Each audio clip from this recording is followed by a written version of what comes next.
So, hello everyone. Today we have a very recent current affairs that is related to a verdict of Punjab State versus Principal Secretary of Punjab only, where governor के क्या rules और regulations होते हैं उस पर supreme court ने टिप्पणी की है. तो देखते हैं क्या टिप्पणी की है. Supreme Court rule that governor cannot unreasonably delay or refuse to ratify a bill passed by state legislature. जी हाँ, विधानसभा द्वारा पारित किए गए बिल को राज्यपाल बिना वजह नहीं डिले कर सकते, नहीं उसको अपने पास अपने तक रख सकते या बिना वजह उसे नहीं रोके रख सकते. तो क्या ऐसा है कि बिल जो है गवर्नर अपने पास रख सकते हैं? Yes, it was already mention in our constitution that जब भी विधानसभा से कोई बिल पारित होके आए वो 4 ऑप्शंस पे रहता है. एक्चुअली मैंने यहाँ पे 3 लिखे, but yes we have 4 options, right.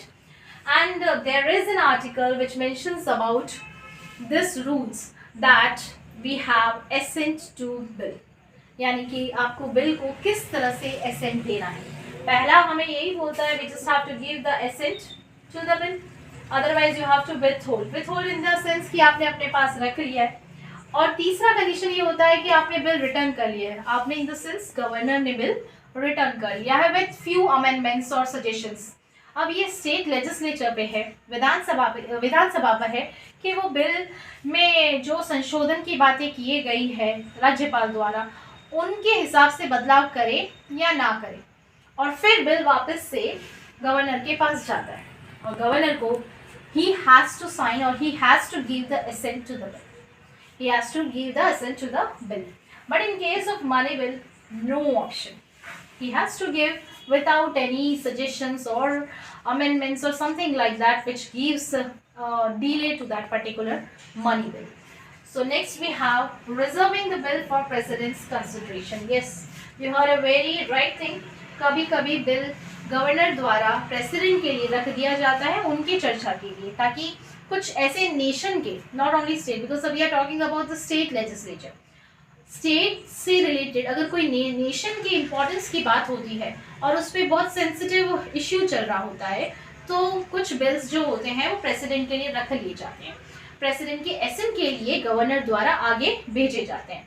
लेकिन इस बार सुप्रीम कोर्ट ने कह दिया है, जैसा इन्होंने Bommai versus Union of India के केस में भी कहा था, कि this is what governor is a constitutional body, we understand that, but जो इलेक्शंस होते हैं वो स्टेट लेजिस्लेचर के होते हैं. गवर्नर तो कैसे आते हैं? गवर्नर उनको तो बाय द पार्लियामेंट और बाय द यूनियन, हम बोल सकते हैं सेंट्रल इंडिया के थ्रू, मतलब कि हमारी जो सेंट्रल गवर्नमेंट है उनके थ्रू जो है गवर्नर अपॉइंट किए जाते हैं.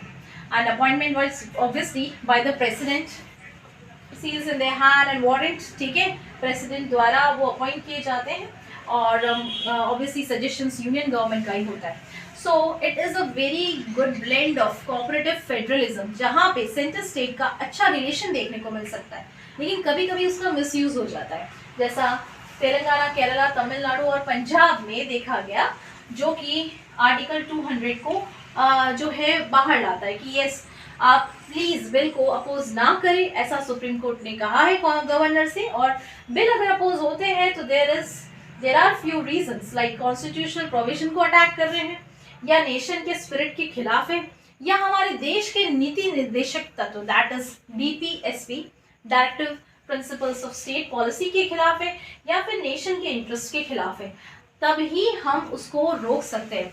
Otherwise to keep and hold on keep or hold the bill is not at all the moral dignity of a governor. It is just a misuse of governor. So what are you waiting? If you want to know more about governors rules and regulations, please join us at Kanchan IAS Academy. जाते जाते एक question, who is the present governor of Gujarat? Please comment.